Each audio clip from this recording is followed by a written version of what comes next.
Assistant Secretary Connor, last year we provided the Corps with more than $22 billion in additional appropriations with the Infrastructure Investment and Jobs Act and the disaster supplemental from Hurricane Ida. Funding obviously is critical, but permitting approvals are not, if their permitting approvals are not issued in a timely fashion, these projects cannot move forward. Understanding how the Corps has used and continues to use those funds will help us understand what we need to do in the future.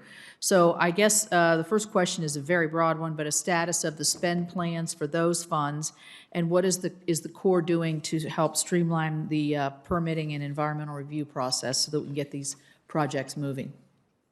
Absolutely. To start with part one of the question with respect to the spend plans, the work plans, I can assure you that I've been spending a good amount of my time since I've been in this position on those spend plans. I'm confident that we will meet the commitments that Congress set forth in passing IIJA in particular, and thinking that through in the context of the disaster supplemental as well as FY 2022 and the FY 2023 budget. So look forward to meeting those commitments, and I'll just express confidence that we're in a position to do that with respect to the funding plans.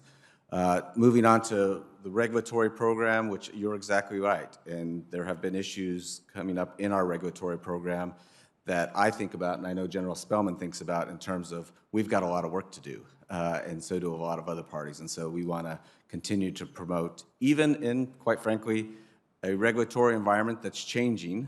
We have changes in administration, we have court orders, and we have to respond and provide some regulatory certainty for potential permittees on how we can move forward and do the work that's necessary under the Clean Water Act in particular. And so we've done that. We've dealt with the court decisions that have vacated the navigable water protection rule, as well as the 401 certification processes. We've figured out and given guidance to folks, but overall, I would say that's part of the job. Figuring out what we're going to do with decisions made in that interim period.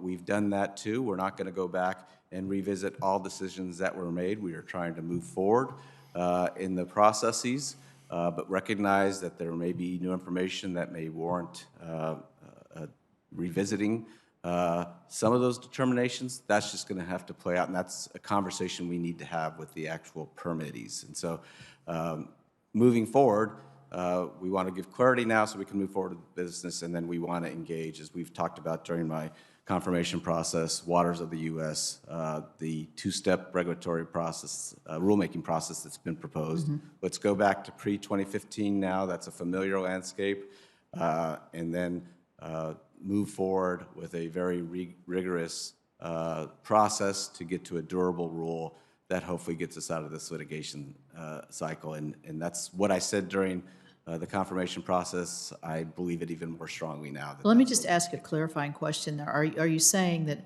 some of the permits that had already been granted under the previous administration could retroactively be revoked? Not the previous administration. We're looking at the tenure of the rule itself. We're not looking at... Under that rule, though, are you saying they could be revoked?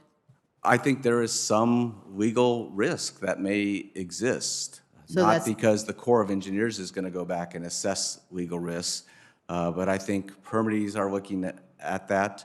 The rule was vacated, and that's new terrain for us. And so I think we all have to think through that from a regulatory, the agency perspective, as well as the permittee perspective. But we think in general, we have always held to the position that decisions made under the appropriate rules at that time are valid. We're not going to go back. So you're not going to go back over those? We are not.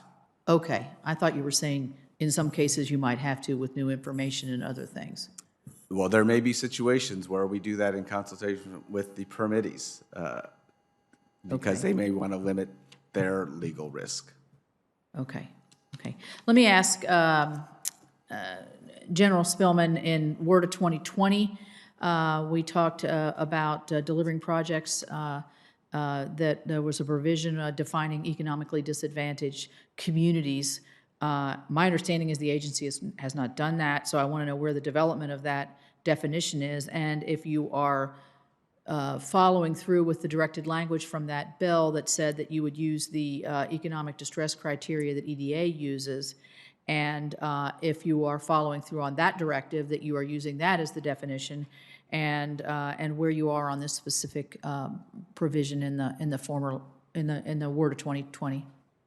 Yes, ma'am. Thanks for the question. We are using the EPA tool to help us identify when we need data on minority. The EDA? I'm sorry, ma'am. Did you say EPA or EDA? EPA, ma'am. Once again, was it EDA or EPA? Ma'am, the EPA tool. Okay. So you're not using the EDA administration's statute that says that's how you use their economic distress criteria. Is that? Ma'am, so let me go back and follow up. Sorry. With you on that. You're so far away, I can't tell the difference between a D and a P. Now, I've seen both tools, and I've seen the application of the EPA tool on a number of regulatory actions. So I'll go back and follow up on the EDA. Man, we've been employing the Environmental Justice Executive Order since President Clinton released that in 1994. So I don't think we have a problem in identifying and going through that two-part test when we do our feasibility studies and when we do our construction projects. We're making recommendations to the Secretary. I would just briefly take you back to WORDA 18. We were asked to provide alternative metrics to the benefit-to-cost ratio that would better serve underserved communities, maybe communities in middle America that frankly, the BCR does not serve very well. Right. We made a number of recommendations. We came up with a community equity modifier. And I just have not had a chance yet to walk Mr. Connor through the work that we did following 2018. What I'm saying is I don't think I have a staffing problem or we're not paying attention. I just think it's the metric that's used to grade our homework. We could probably have another conversation and make a stronger argument for alternative metrics. Yeah, I mean, I think that some of these communities, and both members that had questioned talked about smaller communities that don't have capacity to be able to know how, when, and how to work these things, are economically advantaged, whether it's recreation or flood control or whatever. So we need you all to step in there. That's the intent, and hopefully that's what you'll move forward with.